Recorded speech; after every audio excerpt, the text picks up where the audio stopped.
یہ محبت ہی رضا کی محبت ہی، اور جس سے محبت ہی وہ رمشا نہیں نویلا تھی۔ زبان باندھ کر اپنی بہار تمہارے دماغ کو چڑھ گیا ہے، اندھا ایسی غلط بات کہتے ہوئے 100 دفعہ سوچنا۔ زبیدہ سختی سے کہتے اٹھ کھڑی ہوئی۔ 100 دفعہ سوچا ہے پر مرا ہوں، نہیں صبر ہوتا۔ اس نے ماں کے ہاتھ تھام لیے تھے۔ زبیدہ بے بسی تھی، دیکھے گی نویلا کے دن طے ہو گئے ہیں، 2 فروری کو شادی ہے اس کی۔ کچھ تو سوچ، کیوں مجھ کو بے عزت کروائے گا؟ تمہارا باپ ہی کیا کم غصے والا ہے؟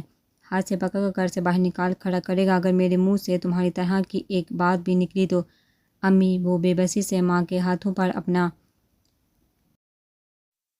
سر ٹکا گیا۔ دیکھ رضا، نویلا تجھ سے کم از کم کتنے سال بڑی ہے؟ خاندان کی وہ واحد لڑکی ہے جو ہر دل عزیز ہے۔ تیرا باپ تو ایک قیامت لے آئے گا، مجھے یوں رسوا نہ کر، اور جو میں مر جاؤں تو۔ رضا کا انداز دھمکی آمیز تھا۔ زبیدہ تڑپ اٹھی، ایسی بدفعلی منہ سے نہ نکال۔ تو ہزاروں سال جی، مگر یہ میرے بس میں نہیں۔ پھر تو رمشا سے منسوب ہے۔ مرتے بھائی باورچ کو میں نے زبان دی تھی، اور تو جانتا ہے تیرا باپ تجھے گھر سے نکال دے گا۔ بڑے پکے ہیں وہ اپنے اصولوں میں۔ ایک دم اس کے پاس بیٹھ کر رضا کا چہرہ ہاتھوں میں بھر کر پیشانی چومی تھی۔ میں مر جاؤں گا، ضدی انداز تھا۔ زبیدہ ساکت دیکھتی رہ گئی۔ رضا، انہوں نے سختی سے ٹوکا۔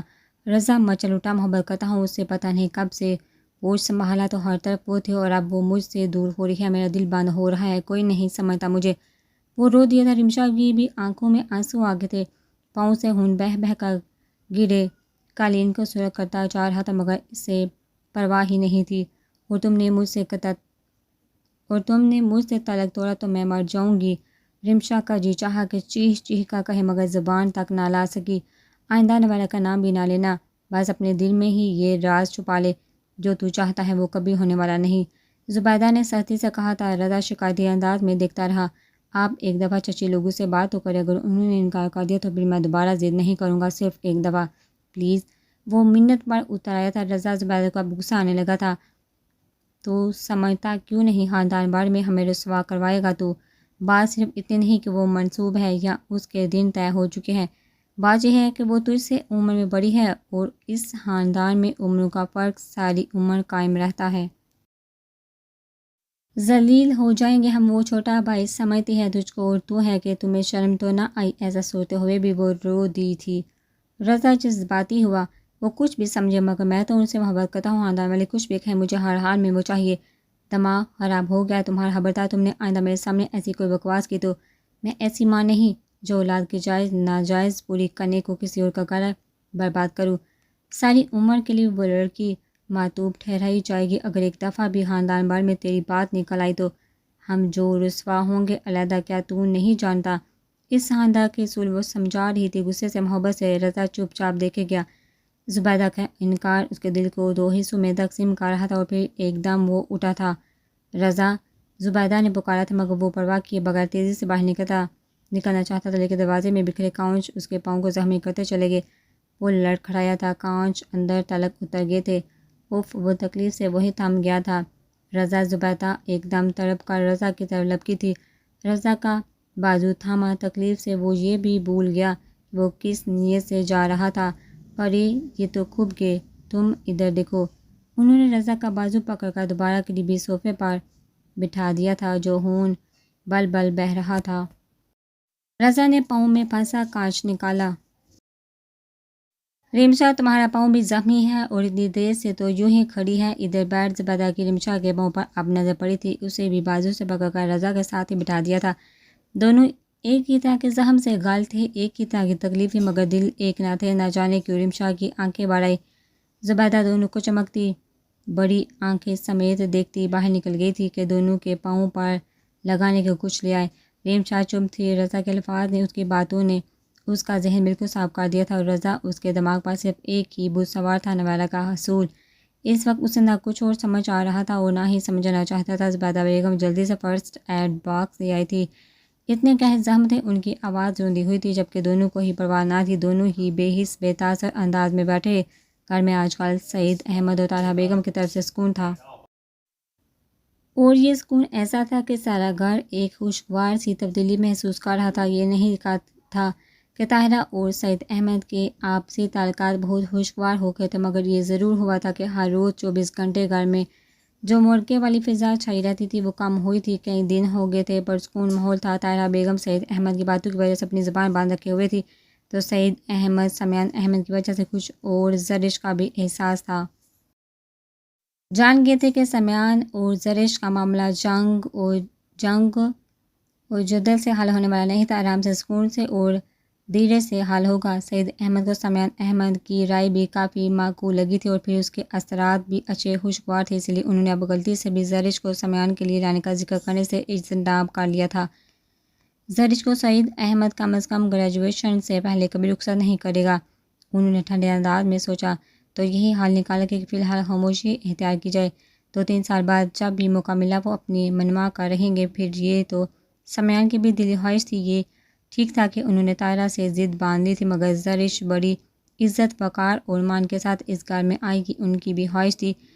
سمیان احمد کی بات پر عمل کر کے گھر میں سکون تو آ ہی گیا تھا۔ انہی پرسکون دن میں عثمان اور زباریہ کی حمزہ کے ساتھ آمد ایک خوشگوار سرپرائز ہی ثابت ہوئی تھی۔ اتوار کے دن سبھی گھر پر تھے، لیٹ اٹھے تھے، ناشتہ بھی لیٹ کر رہے تھے۔ 10 بجنے والے تھے جب سب ڈائننگ ٹیبل پر براجمان تھے۔ ماہدہ، فرح اور طاہرہ ناشتے کا انتظام کر رہی تھی۔ سمیان اخبار کے ساتھ ساتھ پراٹھے سے انصاف کر رہا تھا۔ علی اور سعید احمد پوری طرح ناشتے پر توجہ دیے ہوئے تھے۔ جب عثمان کی آواز آئی تھی، السلام علیکم، تینوں ہی چونک گئے تھے۔ ایسا سرپرائز، تینوں ہی گنگ تھے۔ السلام علیکم، چوکیدار بابا بیگ تھامے ہوئے پیچھے ہی تھا۔ حمزہ کو عثمان نے اٹھایا ہوا تھا۔ زباریہ بھی ساتھ کھڑی مسکرا کر سلام کر رہی تھی۔ ارے عثمان، زباریہ، تم دونوں! سعید احمد ایک دم سنبھلے، فوراً سیٹ سے اٹھے اور لپک کر عثمان کو سینے سے بینچ لیا۔ حمزہ عثمان کے بازو میں تھا، اسے والہانہ گرفت پر احتجاج کر اٹھا۔ انہوں نے مسکرا کر اسے بازو میں اٹھا لیا تھا، والہانہ چومتے انہوں نے زباریہ کو دیکھا، وہ مسکراتی ان کے قریب آئی۔ کیسے ہیں پاپا آپ؟ سعید احمد نے بہت شفقت سے اس کے سر پر پیار کیا تھا۔ عثمان اب سمیان اور علی سے مل رہا تھا۔ امی، فرح دیکھیں کون آیا ہے۔ عثمان کے گلے لگے علی نے کچن کی طرف منہ کر کے کہا تھا۔ فرح پہلے برآمد ہوئی تھی، ہاتھ میں ٹرے میں آملیٹ اور پراٹھا تھا۔ ڈائننگ روم کا منظر دیکھ کر حیران ہوئی۔ عثمان بھائی، بابی حیرت سے پکارتی وہ ایک دم بھاگی چلی آئی تھی۔ ٹرے ٹیبل پر ہٹا کر اس نے زباریہ کو والہانہ پن سے اپنے ساتھ چمٹا لیا۔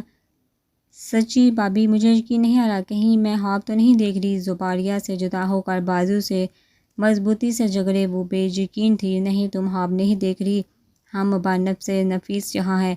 عثمان بھائی اس کے پاس چلے آئے تھے۔ اس نے زباریہ کو چھوڑا، عثمان کے بازو میں پناہ لی۔ عثمان نے فرح کی پیشانی چومی تھی۔ کیسی ہے ہماری گڑیا؟ کتنی محبت اور شفقت تھی عثمان کی آواز میں۔ فرح کی آنکھیں بھیگ گئی۔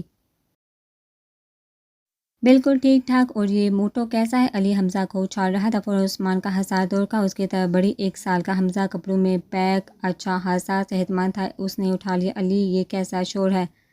کون آیا ہے؟ طاہرہ کی بھی آواز آئی تھی، پھر وہ خود دکھائی دی۔ عثمان اور زباریہ کو دیکھا، ان کا بھی وہی حال ہوا تھا جو سب کا ہوا تھا۔ عثمان وہ بےتابی سے آگے بڑھی تھی۔ السلام علیکم۔ عثمان نے سلام کیا تھا، انہوں نے ساتھ چمٹا لیا۔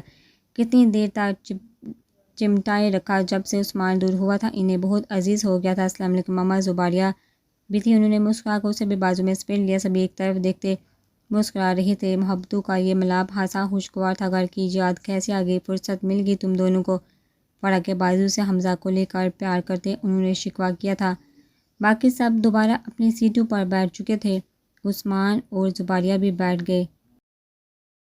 سعید احمد کے دائیں طرف پہلی چیئر پر طاہرہ بھی آ بیٹھی، ان کے ساتھ والی سیٹ پر زباریہ تھی۔ فرصت کہاں ماما، اتنی ٹف روٹین ہوتی ہے؟ بہت دل چاہ رہا تھا سب سے ملنے کو، چھٹی لے کر آئے ہیں، زباریہ بابی نے کہا تھا۔ زباریہ بابی گائنیکالوجسٹ تھی، آرمی کے اسپیشل ہسپتال میں ڈاکٹر تھے، جبکہ عثمان بھائی آرمی میں ہی انجینئر تھے۔ اسلام آباد میں ہی ہوتے تھے، اپنی جاب کی وجہ سے کم ہی آنا ہوتا تھا۔ زباریہ بابی کی پوری فیملی آرمی تھی، بابی، بھیا، والد، چچا وغیرہ۔ زباریہ بابی کے والد عثمان بھائی کے آفیسر تھے، انہیں عثمان بھائی زباریہ کے لیے پسند آ گئے تھے۔ انہوں نے عثمان سے مراسم بڑھائے اور پھر اپنی بیٹی سے ملوایا تھا۔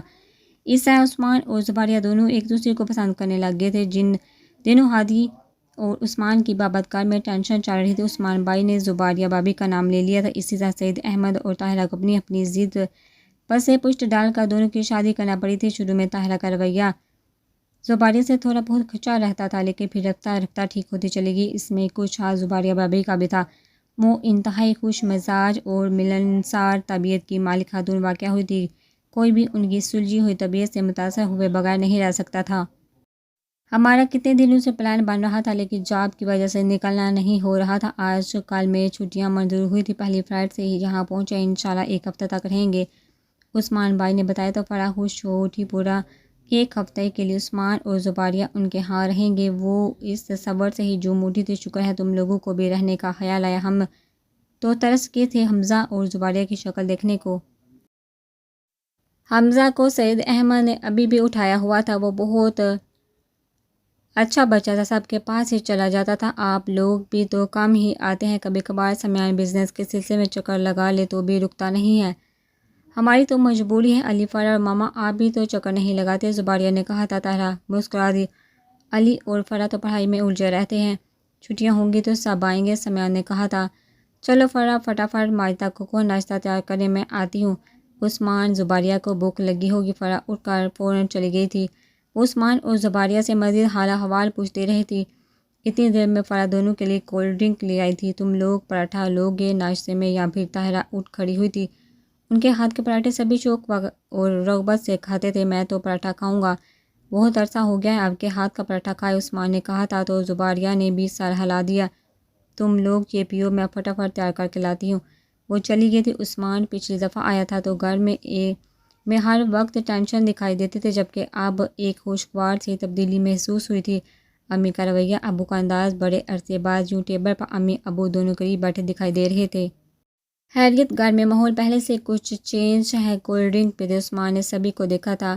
سید احمد مسکرا دیے، عجیب پر اسرار سی مسکراہٹ تھی۔ مما کا رویہ بھی کچھ ہٹ کر ہے، زباریہ بھی کہہ رہی تھی۔ سمیان احمد نے بھی ایک گہری سانس لی، ہونٹوں پر مسکراہٹ تھی۔ کیا بات ہے مما، زرش کے لیے راضی ہو گئی ہیں یا پھر فوزیہ کے لیے؟ تم، زباریہ بات ادھوری چھوڑ کر سمیان احمد کو دیکھنے لگ گئی تھی۔ ابھی تو آپ لوگ آئے ہو، آرام سے بیٹھو، کھانا کھاؤ پیو، گھر کا ماحول سمجھ میں آ جائے گا۔ اتنی جلدی کس بات کی ہے؟ تمہاری ماں کی ضد ایک دم کتے کی دم کی طرح ہے، جو 100 سال بھی رہے باہر نکالے تو ٹیری کی ٹیری رہتی ہے۔ آہستہ آہستہ تم لوگ بھی جان جاؤ گے اپنی ماں کے خوشگوار موڈ کی وجہ۔ سید احمد طنز کہہ کر اٹھ کھڑے ہوئے تھے۔ تم لوگ بیٹھو، کھاؤ پیو، میں ذرا فریش ہو لوں۔ وہ ڈائننگ روم سے باہر نکل گئے تھے۔ عثمان نے سمیان کو دیکھا، وہ ہونٹوں پر انگلی پھیر رہا تھا۔ عثمان نے کچھ کہنا چاہا تھا مگر موقع مناسب نہ جان کر منہ بند کر گیا۔ تمہاری بزنس کی مصروفیات کیسی چل رہی ہے؟ عثمان نے سمیان سے پوچھا تھا۔ بس وہی، ابو اور چچا جان آفس سنبھالتے ہیں اور میں ڈیلیگیشنز کو کبھی جہاں کبھی وہاں، کبھی لاہور کبھی اسلام آباد۔ آج کل میں وہاں باقاعدہ آفس سٹارٹ کرنے کا سوچ رہا ہوں۔ ابو نہیں مان رہے، اسی طرح مجھے وہاں مستقل رہنا ہوگا، جبکہ ابو اور چچا کے خیال میں میری جہاں زیادہ ضرورت ہے۔ ابھی تو دونوں ہی نہیں مان رہے، دیکھتے ہیں آگے کیا کرتے ہیں۔ انشاءاللہ ٹھیک ہی ہوگا۔ اور فرح، علی، تم دونوں پڑھائی کے علاوہ کیا کرتے رہتے ہو؟ زباریہ بھابھی نے پوچھا تھا۔ کچھ نہیں، سو لیا، جاگ لیا، کھا لیا، پی لیا، اور جب زرش آ جاتی ہے تو اس کے ساتھ وقت گزار لیتے ہیں، مگر اس کے بعد اسٹڈی کرتے ہیں۔ علی کبھی دوستوں کے ساتھ نکل جاتا ہے اور جس دن امی منع کر دے اس دن علی کا موڈ دیکھنے والا ہوتا ہے، سارا دن میرا سر کھاتا ہے۔ اور تم کیا کرتی ہو؟ بھابھی مت پوچھیے، یہ لڑکی مجھے کس کس انداز میں مزاج کرتی ہے۔ علی کیرم کھیلے، علی آئس کریم لا دو، علی آؤ ٹی وی دیکھتے ہیں، علی آؤ لاؤنج میں چکر لگاتے ہیں۔ کچھ نہ پوچھے، اس کی فرمائشیں ہی نہیں پوری ہوتی۔ وہ بھی شروع ہو چکا تھا۔ عثمان، زباریہ، سمیان سمیت وہ دونوں بھی ہنس دیے تھے۔ اس دوران طاہرہ پراٹھے لے کر آ گئی تھی اور بھی دونوں ناشتے میں مصروف ہو گئے تھے۔ بہت عرصے بعد ان کے گھر میں ایک ایسی بھرپور دن کی شروعات دیکھنے کو مل رہی تھی۔ ہادیہ اور بقائر اپنے بیٹے کے ساتھ آئے ہوئے تھے۔ ہادی آپی کا کچھ دن رہنے کا موڈ تھا۔ ماریہ باجی اور زویا باجی پھپھو کے ہاں تھی۔ جتنے دن وہ ادھر تھی ہادی آپا ادھر آ گئی تھی۔ بقائر بھائی آئے تو صرف چھوڑنے تھے، لیکن ممانی کے بار بار اصرار پر وہ رات ٹھہرنے کا پروگرام بنا بیٹھے تھے۔ کچھ سنڈے تھا، کام بھی کچھ نہ تھا، سو اگلے دن صبح رخصت ہونے کا ارادہ تھا۔ مغرب تک ان کے گھر میں کافی چہل پہل رہی تھی۔ مغرب کے بعد اچانک ہی اپنے گھر عثمان اور زباریہ کو دیکھ کر سبھی حیران ہوئے تھے۔ سلام دعا آنے نہ جانے کے گلے شکوے، کتنی دیر تک یہی باتیں ہوتی رہی تھی۔ رات کے کھانے کے بعد چائے کا دور چلا تھا۔ زرش سب کو چائے سرو کر رہی تھی۔ سبھی کو دیکھا وہ اپنا کپ لے کر بھابھی کے پاس آ بیٹھی۔ اسٹڈی کے علاوہ اور کیا کرتی ہو تم دونوں؟ ان کے دائیں بائیں دونوں ہی تھی، سو دونوں سے ہی اس نے پوچھا تھا۔ کرنا کیا ہے، کالج سے آنے کے بعد کچھ دیر آرام کیا جاتا ہے۔ نوشی یاسمین ماما کے ساتھ کچن کے کاموں میں لگ جاتی ہے۔ میرا موڈ ہوتا ہے تو میں بھی ہاتھ پٹا دیتی ہوں، ورنہ ادھر ادھر ہی چکراتی رہتی ہوں۔ کبھی تایا ابو کے ہاں چلی جاتی ہوں، بس اپنی تو یوں ہی گزر رہی ہے۔ زرش نے لاپرواہی سے کندھے اچکائے تھے۔ اور چچی جان، نوشی کے سسرال والے کیسے ہیں؟ کب تک شادی متوقع ہے؟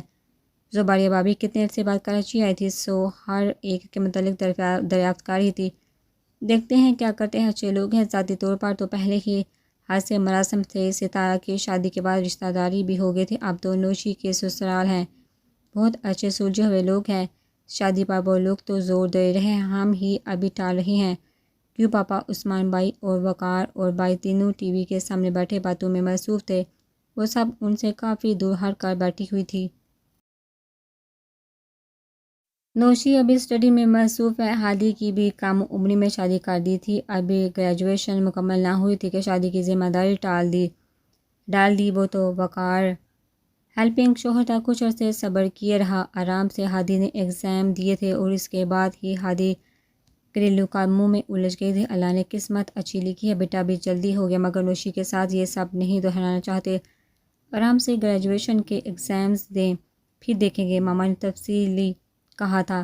ہادی ہنسی جبکہ نوشین چیمپی تھی۔ اور کیا یہ میرا ہی ماما کو مشورہ تھا، ورنہ شادی کے بعد شوہر صبر کہاں کرتے ہیں، اور ڈیرو کام بھی کرو، شوہر کو بھی راضی کرو اور پڑھائی بھی ہو۔ زرش اور نوشی خاموش ہی رہی کہ گفتگو ہی ایسی تھی۔ بھابھی آپ پھپھو کے ہاں جائیں گی؟ زرش نے پوچھا تو وہ اس بات میں گردن ہلا گئی۔ ہاں ارادہ تو ہے، پھر پورے ایک ہفتے کے لیے آئے ہیں، سبھی سے ملوں گی۔ حمزہ کو ہی لے آتے، کتنا عرصہ ہو گیا اسے دیکھے ہوئے؟ تب تو 3 ماہ کا تھا، اب تو بڑا ہو گیا ہوگا۔ نوشین کی بار بار زباریہ نے گردن ہلائی۔ 7واں منتھ چل رہا ہے، بڑا ایکٹیو ہو گیا، بڑا خیال رکھتی ہو اس کا۔ پھر میری ماما کا گھر بھی نزدیک ہے، ڈیوٹی آورز میں ماما کے ہاں بھیج دیتی ہوں۔ مجھ سے زیادہ تو وہ ماما لوگوں سے اٹیچ ہے، بڑا شرارتی ہے، ذرا تنگ نہیں کرتا۔ عثمان بھی بڑی تعریف کرتے ہیں، بس لانا چاہ رہی تھی مگر ماما نے منع کر دیا کہ ہاں نظر لگ جائے گی۔ ابھی تو بڑا پیارا سا۔ زباریہ کی بات پر سبھی مسکرا دے۔ جب ماں باپ اتنے پیارے ہوں تو بچے بھی پیارے ہوتے ہیں۔ آپ نے طیب کو دیکھا ہے، کیسا تیز ہے، پورے 1 سال کا ہے۔ پھپھو تو ہر وقت اسے ساتھ رکھتی ہے، میرے سے زیادہ وہ پھپھو سے اٹیچ ہے۔ ہادی اپنے بیٹے کا بتا رہی تھی جو تھوڑی دیر پہلے ہی سویا تھا۔ ہادی آپا اسے کمرے میں لٹا آئی تھی، اسی لیے تو آرام سے بیٹھی ہوئی تھی۔ اور چچی جان آپ سنائیں، باقی خاندان والوں کی کیسے سب؟ ہاتھ سور پر کیسا حالہ وغیرہ؟ زباریہ نے پوچھا۔ تو کیسا کے نام پر شائستہ کا موڈ بگڑا۔ ٹھیک ہے، سبھی آتی رہتی ہے، سبھی کے حال بتا۔ کیسا کہ ہاں کم ہی جاتی ہوں، ادھر ادھر آتے جاتے ملاقات ہو جاتی ہے۔ کیسا کی طبیعت ہی ایسی ہے کہ میرا جی خراب ہونے لگتا ہے اس سے ملتے ہوئے۔ خود ہی کوشش کرتی ہوں کم ہی سامنا، انہوں نے کہا تھا آتی رہتی ہیں ہمارے ہاں تو پھپھو اور ان کا ہر بار کسی نہ کسی بات پر معاملہ خراب ہو ہی جاتا ہے، اور ہر بار اب نہ آنے کی قسم کھا کر جاتی ہیں مگر پھر آ جاتی ہیں۔ حوصلہ کیسرا حالہ کا سارے خاندان کی خبر رکھتے ہیں، ادھر کیا ہو رہا ہے، تایا جان کے ہاں کس سے لڑائی ہوئی ہے، ماموں وغیرہ سب کے سلسلے میں ان کی معلومات بڑی اپ ٹو ڈیٹ ہوتی ہے۔ کبھی کبھار تو مجھے ان پر بڑی حیرت ہوتی ہے، چال تو چال والی طبیعت ہے ان کی۔ ایمان سے ہادی آپا نے تفصیلی جواب دیا تھا۔ اور ان کی بیٹی کیا نام ہے اس کا؟ ہاں فوزیہ۔ وہ کیسی ہے؟ اپنی شادی پر دیکھی تھی تب سرسری نظر ڈالی تھی، اس کے بعد کیسا؟ حالانکہ ہاں جانے کا اتفاق ہی نہیں ہوا۔ عثمان خود بھی ان سے پہلو بچاتے ہیں۔ اب سمیان کے سلسلے میں اس کا نام سن کر اسے دیکھنے کا اشتیاق ہو گیا ہے تو اچھی خوبصورت ایجوکیٹڈ طبیعت کی بھی ٹھیک ہے، مگر غصے کی تیز ہے۔ سمیان احمد سے قطعی مختلف، اور پھر اس کا ذہن بھی سمیان سے نہیں ملتا۔ بڑا شوق ہے دونوں میں خاص طور پر بڑا فرق ہے دونوں میں خاص طور پر۔ کیسا حالہ کی بڑی مانتی ہے اور یہ کیسا حالہ کیسی ہیں، یہ تو آپ اچھی طرح اندازہ لگا چکی ہوں گی، ہادی آپا نے ہی بتایا تھا۔ زباریہ نے سر ہلایا۔ آج کل ماریہ باجی کی نانسبہ جس یونیورسٹی میں کام کر رہی ہیں وہی فوزیہ بھی ہوتی ہے، بتا رہی تھی ماریہ باجی کے بقول صبا یونیورسٹی کے ایک لڑکے کے ساتھ اس کا افیئر چل رہا ہے، اکثر ہوٹلنگ کرتے دکھائی دیتے ہیں۔ کیسا حالہ بھی جانتی ہیں، مگر جان بوجھ کر سمیان احمد کے سر ماننے کو تیار ہے ہادی آپا کی یہ نئی تازہ دی جانے والی انفارمیشن پر زرش نے نوشی کو دیکھا۔ ہو سکتا ہے ایسی بات ہو، مگر ہمیں کیا؟ تم کیسا کے معاملے میں چپ ہی رہا کرو، کچھ بھی مت کہا کرو۔ کیسا جانے اس کی بیٹی ماما نے ہادی آپا کو ٹوک دیا تھا۔ ہاں ہم پر الزام آ جائے گا، پہلے ہی کوئی قصور نہیں، ساری عمر سے سزا کاٹ رہے ہیں۔ شائستہ کی آواز روندی ہوئی تھی، پھر انہوں نے قابو پا لیا۔ ایک دم ماحول عجیب سی کثافت کی زد میں آ گیا تھا۔ ہادی آپا اس رات جب سمیان بھائی ہمیں چھوڑنے آئے تھے نا اور آئس کریم بھی کھلائی تھی، اس جگہ پر ہم نے فوزیہ باجی کو دیکھا تھا، ان کے ساتھ ایک لڑکا بھی تھا، کافی اٹریکٹیو پرسنالٹی۔ سمیان بھائی نے بھی دیکھا تھا، حیران ہوئے تھے۔ ہم نے تبصرہ کیا تو ہمیں ٹوک گئے، لیکن وہ بالکل اجنبی آدمی تھا اور رات کے 10 کے قریب دونوں وہاں تھے، ہے نا؟ حیرت کی بات نوشی نے بتایا تھا ہادی کے ساتھ سباریاں بھی چونکی، جبکہ ماما نے نوشی کو گڑا بہت نوشی وغیرہ کے منہ سے پہلے ہی سارا قصہ سن چکی تھی۔ چھوڑو اس بات کو، ہمیں کیا؟ پڑھائی لڑکی کے متعلق ہم کیوں اندازہ لگائیں؟ رات کے اس پہر یقیناً ماں باپ کے علم میں ہوگا ہی کہ ان کے اولاد کہاں ہے۔ ہو سکتا ہے وہ لڑکا اس کے لیے اجنبی نہ ہو۔ نوشی تم لوگ اب اس بات کو کسی اور کے سامنے مت کہہ دینا۔